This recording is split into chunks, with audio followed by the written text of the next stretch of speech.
بسم اللہ الرحمن الرحیم۔ قرآن کریم میں اللہ تعالیٰ نے حضرت ابراہیم علیہ السلام کا جو واقعہ ذکر کیا ہے کہ انہوں نے جب بیت اللہ کی تعمیر کی تو بیت اللہ کی تعمیر کرنے کے بعد انہوں نے دعا کی ربنا تقبل منا انک انت السمیع العلیم۔ تو ہمیں قرآن کریم کی اس آیت سے یہ معلوم ہوتا ہے کہ اگر ہم یہ چاہتے ہیں کہ ہمیں اس رمضان کی برکتیں نصیب ہوں اور رمضان کے بعد بھی ہم کسی حد تک اس روش پر چل سکیں جس پر ہم نے کوشش کی ہوتی ہے رمضان میں چلنے کی،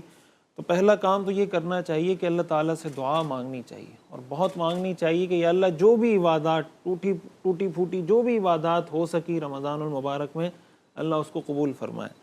قرآن کریم سورۃ النصر جب نازل ہوئی نا، اذا جاء نصر اللہ والفتح ورأیت الناس يدخلون فی دین اللہ افواجا فسبح بحمد ربک واستغفر،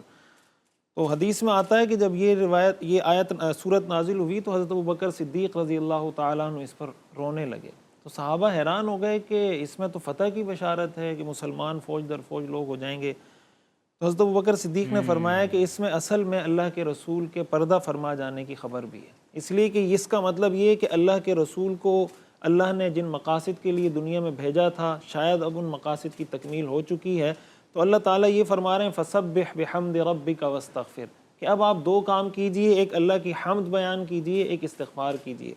مفسرین نے ان آیات کی تشریح میں بھی یہ بات لکھی ہے کہ جب کوئی بھی نیک کام اپنے اختتام کو پہنچ رہا ہوتا ہے، چاہے وہ نماز ہو، روزہ ہو، حج ہو، زکوٰۃ ہو،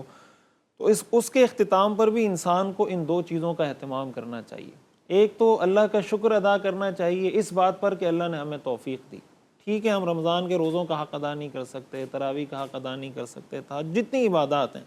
لیکن جو بھی عبادت ہوئی وہ اللہ کی توفیق ہی سے ہوئی، انسان کے بس میں کچھ نہیں ہے۔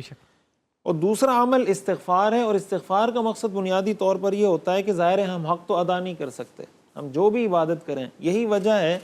کہ نماز پڑھنے کے بعد حدیث میں آتا ہے نا، رسول اللہ صلی اللہ علیہ وسلم 3 مرتبہ پڑھتے تھے استغفر اللہ استغفر اللہ استغفر اللہ۔ اصل میں یہ امت کو تعلیم ہے،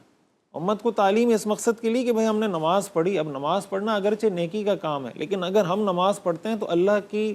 عبادت کا جیسا حق ہے وہ تو ہم ادا نہیں کر پاتے، اس پر انسان استغفار کرتا ہے کہ یا اللہ میں نے عبادت کی، الحمدللہ اس پر کہ آپ نے مجھے توفیق دی، میں نے یہ عبادت انجام دی، اور استغفار اس بات پر کہ اگر اس میں کوئی کمی کوتاہی رہ گئی ہو تو اللہ تعالیٰ اس کو معاف فرمائے۔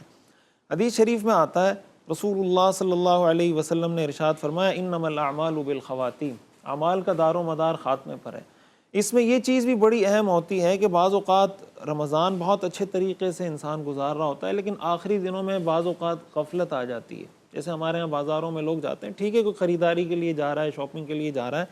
لیکن اس میں یہ چیز نظر انداز نہیں ہونی چاہیے کہ نماز کا پتہ نہیں، عشاء کی نماز چھوٹ گئی یا فجر کی چھوٹ گئی۔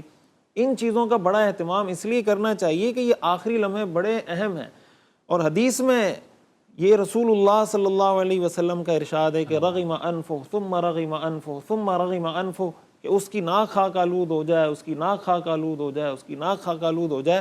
صحابہ نے فرمایا کون؟ آپ نے فرمایا جس نے رمضان کا مہینہ پایا اور اپنی مغفرت اللہ سے نہ کروا سکے۔ اس کا مطلب یہ ہوا کہ جاتے جاتے انسان کو اس چیز کا اور زیادہ پاس ہونا چاہیے، اور جیسے روزے کے مقاصد میں اللہ تعالیٰ نے فرمایا کہ لعلکم تتقون، کہ تم تقوی اختیار کرو، تقوی کا جو سب سے بڑا درجہ ہے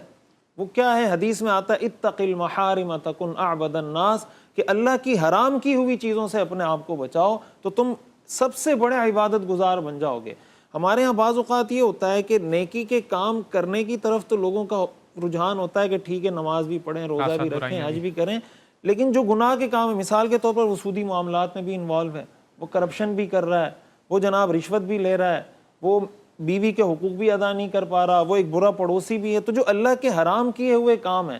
اس کی طرف توجہ نہیں ہوتی، اور نیکی کے کام سے انسان یہ سمجھتا ہے کہ میں متقی بن جاؤں گا۔ ظاہر ہے کہ تقوی اس وقت تک انسان کو حاصل ہو نہیں سکتا جب تک وہ اللہ کی حرام کی ہوئی چیزوں سے اپنے آپ کو نہ بچائے۔ تو ہمیں اس چیز کی بھی پریکٹس کرنی چاہیے، جیسے ڈاکٹر صاحب نے بات کی کہ ہم رمضان المبارک میں اللہ کی حلال کی ہوئی چیزوں کو چھوڑ دیتے ہیں۔ اس کا بنیادی مقصد یہی ہے کہ جب آپ اللہ کے کہنے پر حلال چیزوں کو چھوڑ سکتے ہیں تو رمضان کے بعد اللہ نے حلال چیزیں دوبارہ دے دی کہ بھائی کھاؤ پیو،